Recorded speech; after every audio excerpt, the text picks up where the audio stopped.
Hello students, start करते हैं आपका द लिविंग वर्ड चैप्टर का पार्ट 3, जो चैप्टर का मोस्ट फिनिशिंग पार्ट है। ठीक है, हमारा नेक्स्ट टॉपिक था taxonomic categories. What is mean of taxonomic categories? मैंने आपको बताया था टेक्सोनोमिक कैटेगरीज वो होते हैं जिनमें हम डिफरेंट टाइप्स के टेक्सास को या डिफरेंट टाइप्स की कैटेगरीज को स्टडी करते हैं। That is called taxonomic categories. Taxonomic categories के अंदर बहुत सारी चीजें आएंगी। एक ऑर्गेनिज्म का क्लासिफिकेशन करना है, सो वो किस फाइलम में जाएगा, किस क्लास में, किस ऑर्डर में, किस जीनस में, किस स्पीशीज में। सारी चीजों लेके हम एक टेक्सोनोमिक कैटेगरी बनाते हैं। सो टेक्सोनोमिक कैटेगरीज की जो सबसे बेसिक यूनिट होती है वो होती है स्पीशीज। स्पीशीज से हम स्टार्ट करेंगे। जब बहुत सारी स्पीशीज होती हैं तो वो बनके मिलके बनाती है हमारा एक ग्रुप, और उस ग्रुप को कहते हैं जनरा।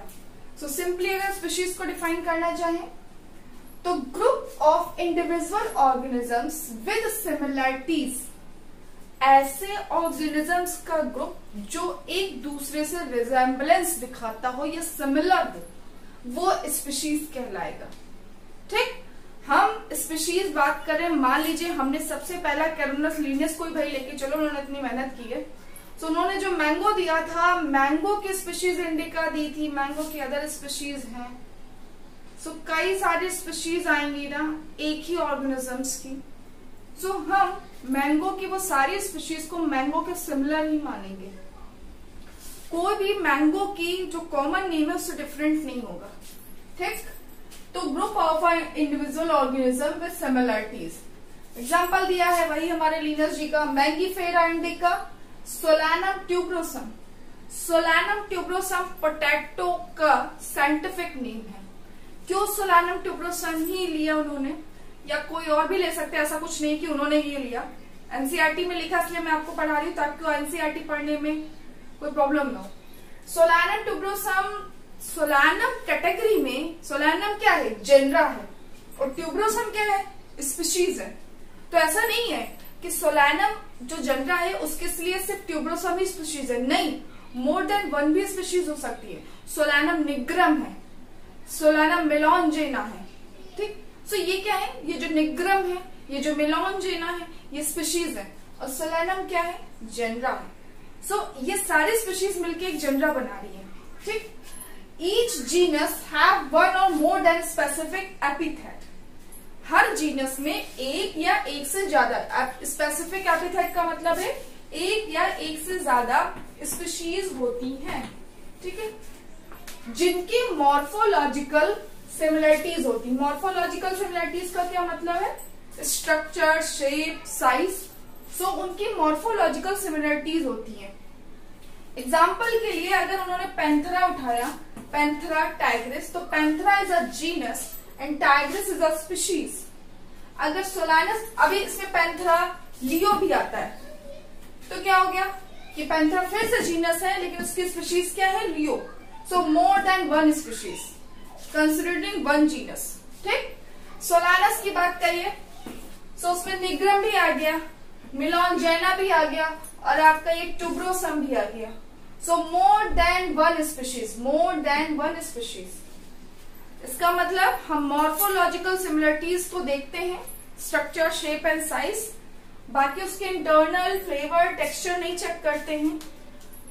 उसके बाद जो भी हमें डिफरेंसेस दिखते हैं हम उसको स्पीशीज में वेरीफाई करते हैं। ठीक, अब आता है जीनस की बिल्कुल एक्चुअल डेफिनेशन क्या होगी। Aggregates of closely related species. अभी पढ़ा कि बहुत ज्यादा एक दूसरे से जो रिलेटेड स्पीशीज हैं, जिनमें सिमिलरिटीज दिखती हैं, उनको उठा के एक जीनस में रख देते हैं। जैसे पोटैटो और ब्रिंजल में हमें सिमिलरिटीज दिखी। फिर से बात करते हैं, पोटैटो ब्रिंजल में कौन सी सिमिलरिटीज दिखी, मॉर्फोलॉजिकल। मॉर्फोलॉजिकल दोनों का मोस्टली जो शेप, स्ट्रक्चर होता है वो सेम होता है। ठीक, सो ये सिमिलरिटीज दिखी तो उनको एक ही जीनस में रख दिया गया जिसका नाम है सोलानम। ठीक है, उनको एक ही जीनस में रख दिया गया जिसका नाम है सोलानम। सो ये हुई स्पीशीज की डेफिनेशन, ये हुई जीनस की डेफिनेशन। नेक्स्ट पढ़ते हैं, हम पढ़ेंगे फैमिली। नेक्स्ट हम पढ़ेंगे फैमिली। चलिए फैमिली पढ़ लेते हैं। फैमिली में क्या होता है? फैमिली में ये होता है कि हम डिफरेंट जेंडरास, अब हम जेंडरास के ग्रुप को फैमिली कहेंगे, हम जेंडर, ठीक है। फॉर एग्जाम्पल के लिए अगर हम लेके चले फैमिली, अगर हम फैमिली की बात कर रहे हैं तो आपके जो फैमिली की बात करें तो आपकी एनसीईआरटी में एग्जांपल दिया है कि both reproductive and vegetative character. Reproductive और वेजिटेटिव का मतलब रिप्रोडक्शन तो बिल्कुल अलग हो गया, चलो रिप्रोडक्टिव कैरेक्टर्स अगर एक जैसे हुए जीनस में तो उनको उठाएंगे। और वेजिटेटिव का मतलब क्या हुआ? Growth of a plant. एक प्लांट की ग्रोथ, उसकी ग्रोथ कैसी हो रही है वो हम वेजिटेटिव कैरेक्टर में देखेंगे। सो अगर प्लांट की ग्रोथ देख रहे हैं और रिप्रोडक्शन की प्रोसेस देख रहे हैं और वो एक जैसे हमको दिख रहे हैं, लेकिन वो है दो डिफरेंट जेनरास, वो है दो डिफरेंट जेनरास, लेकिन ये चीजें हमें सेम दिख रही है, वेजिटेटिव कैरेक्टर और रिप्रोडक्टिव कैरेक्टर, तो उसको उठा के हम एक फैमिली में रख देंगे। एग्जाम्पल के लिए आपके एनसीईआरटी में दिया है सोलैनम, ठीक है, धतूरा और ट्यूनिया। इनको उठा के एक ही फैमिली में रखा गया which is Solanaceae, which is Solanaceae. अब क्या हुआ? सोलानम हो गया, धतूरिया हो गया, टीनिया हो गया। ये सोलानम अभी एक जनरा पढ़ा था हमने, है ना। सो ये डिफरेंट जनरा हो गया, ये डिफरेंट जनरा हो गया नंबर 2, और ये डिफरेंट जनरा हो गया। ये 3 डिफरेंट जनरास थे जिनको हमने उठाया और एक फैमिली में रख दिया सोलेनेसी में। क्या देख के रखा हमने? Vegetative and reproductive. Vegetative and reproductive characters को देख के हमने उठा के इनको एक फैमिली में रख दिया। सो एक फैमिली हमारी बन गई डिफरेंट जेनरास से, ठीक है। तो ये हो गया फैमिली। नेक्स्ट पढ़ते हैं ऑर्डर। ऑर्डर क्या लेते हैं? Group of families. Group of families में ऑर्डर में हम मेनली हायर कैटेगरीज को फॉलो करते हैं। हायर जो कैटेगरीज होती हैं उनके बेसिस पे फॉलो करते हैं, यानी कि हम इसमें लेस सिमिलरिटीज देखते हैं। हायर कैटेगरीज, लेस सिमिलरिटीज, ठीक है। लेस सिमिलरिटीज देखेंगे, हायर कैटेगरीज देखेंगे तो हम उनको ऑर्डर में रखेंगे। अब जैसे डिफरेंट टाइप की फैमिलीज हैं उनको हम एक ही ऑर्डर में रखेंगे। एग्जाम्पल के लिए आपके एनसीईआरटी में देखा है कॉन्वोल्वुलेसी,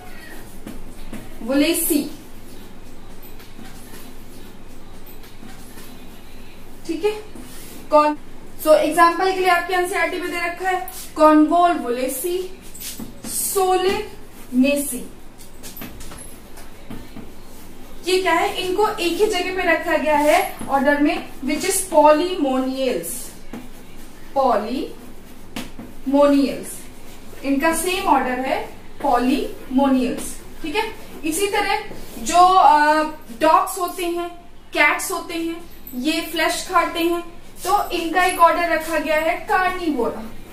कार्निवोरा, जिनको एक ही ऑर्डर में रखा गया है डॉग्स और कैट्स को। अब देखिए ना, डॉग्स और कैट्स की फैमिली अलग अलग होती है। डॉग की फैमिली को कैनिडी कहते हैं, कैट्स की फैमिली को फेलिडी कहते हैं। ये दो फैमिलीज हैं लेकिन दोनों कार्निवोर्स में आते हैं, सो इनको जो ऑर्डर दिया गया है वो है Carnivora. So this is order. ये ऑर्डर के बारे में हो गया। नेक्स्ट आप पढ़ेंगे ऑर्डर के बाद क्या आएगा आपका? क्लास। कि डिफरेंट टाइप्स के ऑर्डर्स को हमने एक क्लास में रखा, ठीक है। डिफरेंट टाइप्स के ऑर्डर्स को जब हम एक क्लास में रखेंगे तो वो हमारा बन जाएगा, सॉरी, डिफरेंट टाइप्स के ऑर्डर को जब हम एक क्लास में रखेंगे। क्लास क्या हो गया? क्लास की अगर बात करें तो क्लास में जैसे आता है प्राइमेट्स, ठीक। प्राइमेट्स कौन हो गया? प्राइमेट्स में रखा गया है मंकी को, गिब्बन को, मंकी, गिब्बन, गोरिल्ला, ये प्राइमेट्स हैं, ठीक। क्लास का नाम हमने क्या दे रखा है? मैमेलिया। इनका क्लास है ये, क्योंकि ये मैमल्स हैं। मैमल्स क्या होते हैं? मैमेलिया। जैसे आप मैमल्स की बात करेंगे तो वो जिनके बॉडी पे हेयर हो, बॉडी हेयरी हो और एक्सटर्नल ईयर्स हो, एक्सटर्नल ईयर्स हो, एक्सटर्नल ईयर्स हो। लेकिन एक बात ये देखिए कि एक हमने प्राइमेट्स का ऑर्डर उठाया, ये प्राइमेट्स का ऑर्डर उठाया, और एक ऑर्डर हमारे पास कार्निवोरा भी तो है, कार्निवोरा अभी हमने पढ़ा, कार्निवोरा जो कि कैट्स और डॉग का था। ये कार्निवोरा वाले भी एक ही क्लास में आ गए मैमल्स में, क्योंकि कैट्स और डॉग्स भी तो मैमल्स हैं। सो एक ये ऑर्डर फॉलो हुआ, एक ये ऑर्डर फॉलो हुआ, लेकिन ये दोनों ऑर्डर एक ही क्लास में आ गए मैमल्स में, because of some characters, that is called class. ठीक है। सो डिफरेंट टाइप्स के ऑर्डर जब आए with some less character, that is form the a class. ठीक है। क्लास के बाद पढ़ेंगे हमारा फाइलम। आप सबको पता चल गया होगा फाइलम कैसे बनेगा। फाइलम बनेगा, बहुत ज्यादा हायर कैटेगरीज में हम एंट्रिंग करेंगे। ठीक है। बहुत ज्यादा हायर कैटेगरी में जब एंट्रिंग करेंगे तो हमारा फाइलम बनेगा। फाइलम्स में कौन आएंगे? कई सारी क्लासेस आएंगी, जैसे कि कौन कौन सी क्लास अभी हमने पढ़ी है क्लास? मैमल्स, रेप्टाइल्स, एम्फीबियंस, ये सारी क्लासेस हैं। एम्फीबियंस, ठीक है, एम्फीबियंस, एम्फीबियंस, बर्ड्स। सो ये सारे क्या है? आपके क्लास हैं। अब इनमें हम क्या चेक करते हैं? Presence of cord which is notochord, यानी कि हम इनमें नोटोकॉर्ड देखते हैं, जिसको आप वर्टिब्रेट्स और नॉन वर्टिब्रेट्स में भी डिवाइड करते हैं। बैकबोन जिसमें प्रेजेंट होती है उसको वर्टिब्रेट्स कहते हैं, जिनमें बैकबोन एब्सेंट होती है उसको नॉन वर्टिब्रेट्स कहते हैं। ठीक। सो नोटोकॉर्ड पहले देखते हैं, प्रेजेंस ऑफ नोटोकॉर्ड। ठीक है। अगर वो नोटोकॉर्ड है तो वो एक फाइलम में रखेगा। अगर नोटोकॉर्ड प्रेजेंट है तो उनका फाइलम जो होता है वो होता है कॉर्डेटा, कॉर्डेटा। और अगर नोटोकॉर्ड अब्सेंस है, अगर अब्सेंस होती है तो उनका फाइलम होता है absence notochord, this is called non Chordata, non Chordata. तो ये फाइलम की बात हो गई। न्यूरल, डॉर्सल न्यूरल सिस्टम देखते हैं। हॉलो, हॉलो मतलब जो बर्ड्स होती है उसमें जो डॉर्सल न्यूरल सिस्टम होता है वो हॉलो पाया जाता है। ठीक। वो देखते हैं प्रेजेंस। तो उसके डेफिनेशंस पे हम इनको फाइलम्स में डिवाइड करते हैं। ठीक है। अब लास्ट बचता है किंगडम, जिसको सबको पता है कि इतने सारे जब क्लासिफिकेशन करोगे तो लास्ट में ऑर्गेनिज्म पता ही चल जाएगा कि वो प्लांट है कि एनिमल्स। अगर प्लांट है तो किंगडम प्लांट, अगर एनिमल है प्लांटी होगा किंगडम प्लांटी, और अगर एनिमल है तो किंगडम होगा एनिमेलिया। ठीक है। एनिमेलिया होगा kingdom. So this is all over taxonomic categories जो हमने अभी तक पढ़ी। ठीक। अब आपका जो लास्ट टॉपिक आता है which is taxonomical aids. Taxonomical aids में हम वो चीजों की बात करेंगे जिनसे हम जो टेक्निक्स हैं जिनके थ्रू हम ऑर्गेनिजम्स को पढ़ते हैं, स्टडी करते हैं, स्टोर करके रखते हैं, कलेक्ट करते हैं, तो उन्हें कहते हैं टेक्सोनॉमिकल एड्स। सबसे पहले अगर बात करें हर्बेरियम की तो सबको पता है हर्बेरियम्स में क्या करते हैं हम, जो भी प्लांट्स होते हैं उनकी जो लीव्स होती हैं, जो फ्लावर होते हैं, उनको ड्राई करके हर्बेरियम शीट पे लगाते हैं। हर्बेरियम शीट पे लगाने के बाद उनका कलेक्शन कहाँ से किया वो मेंशन करते हैं, उसका क्लासिफिकेशन मेंशन करते हैं, उसका हैबिटेट बताते हैं कि वो कहाँ पे रह सकता है, कहाँ पाया जाता है। This is herbarium file. तो हम एक स्टोरेज बनाते हैं हर्बेरियम शीट्स का, ताकि हमें आगे जाके इनका क्लासिफिकेशन करने में जो हो चुका है या इनका ऑब्जर्वेशन करने में कोई भी प्रॉब्लम ना हो। तो एक हर्बेरियम शीट्स बनाते हैं। और क्या होते हैं? बोटानिकल गार्डन्स होते हैं, जो आपके लखनऊ में भी है, बोटानिकल गार्डन्स NBRI के नाम से। सो NBRI है, हावड़ा में है। ठीक है। ये NBRI है और हावड़ा में भी एक बोटानिकल गार्डन है। NBRI वगैरह, यहाँ पे बोटानिकल गार्डन में क्या होता है, फ्लावर्स लगे होते हैं, इनका नीचे डिस्क्रिप्शन होता है, इनका आइडेंटिफिकेशन लिखा होता है, इनके कैरेक्टर्स लिखे होते हैं। वहां भी एक अच्छा सा आपको मिल जाएगा क्राइटेरिया प्लांट्स को जानने का। उनको भी हम स्टोर करके रखते हैं। और क्या होते हैं, नेशनल पार्क्स हैं, जू हैं, म्यूजियम्स हैं, यहाँ पे स्टोरेज रखते हैं, स्केलेटन्स को रखते हैं। एक जो सोल्यूशन होता है जिसमें जैसे हम लोग जो स्पेसिमेंस होते हैं, जो हमारी लैब में स्पेसिमेन पाए जाते हैं, उनको हम स्टोरेज करके रखते हैं, डिप करके रखते हैं ताकि हम उनकी स्टडीज कर सकें। ठीक है, आगे हम उसका कैरेक्टर्स को देखते हैं, उनकी मोर्फोलॉजी, उनके क्या बोलते हैं एनाटॉमी सब पढ़ते हैं। ये जू हो गए, नेशनल पार्क्स हो गए, म्यूजियम हो गए, सेंचुरीज हो गए, हार्बेरियम्स हो गए।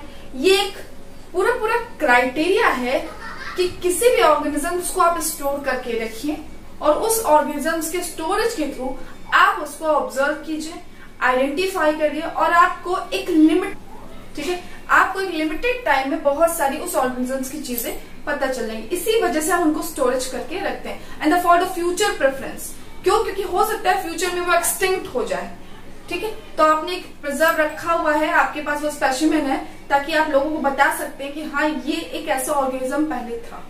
ठीक है, so this is about taxonomical list. Here your chapter finished. अब इसकी बचते हैं कुछ एनसीईआरटी क्वेश्चंस और कुछ इंडेक्स वगैरह क्वेश्चंस अगर कहीं पे दिए हो तो वो बताएंगे नेक्स्ट टॉपिक पे, और अब चैप्टर 2 स्टार्ट करेंगे। ठीक है, ओके, थैंक यू। पढ़ते रहिए, पढ़ाते रहिए।